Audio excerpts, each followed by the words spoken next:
بعد 10/5/2016 استعصت في الحماة المركزي.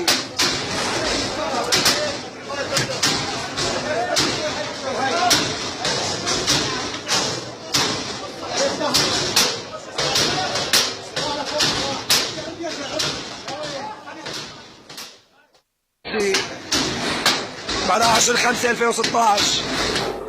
وينضم إلينا أبو هشام الحموي الناطق باسم شبكة فداء نيوز عن حماة وريفيا. مرحبا بك أخي أبو هشام الحموي، ما هي آخر التطورات لديكم الميدانية والعسكرية في حماة وريفيا؟ تفضل. أهلا بك أخي الكريم، بداية هي لك طيبة وللسادة المشاهدين. أخي الكريم، بالنسبة للتطورات الميدانية، حدثت تطورات في سجن حماة المركزي. حالة توتر وغليان تعود للسجن المركزي في مدينة حماة بعد دخول قاضي جنايات الإرهاب إلى السجن المدعو رضا موسى. بدأت تكبيرات بعدها بين المساجين بعد دخول القاضي بالتزامن مع استهداف أجنحة السجن بغازات مسيلة للدموع من قبل عناصر النظام المتواجدة في الباحة الرئيسية، وتطويق كامل للسجن ومحاولة اقتحام للأبنية.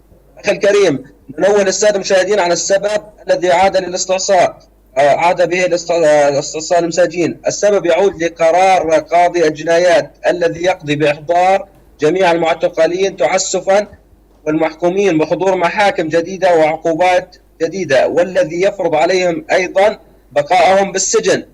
وبالتالي هذا التفاف حول الاتفاقية التي تقضي بخروجهم عبر دفعات، كما أن استفزازات عناصر الشرطة وقائدها مما دعا لعودة التوتر بين الطرفين، ناهيك على حالة التشوش التي حدثت مؤخرا التي فرضها من قوات النظام على الاتصالات.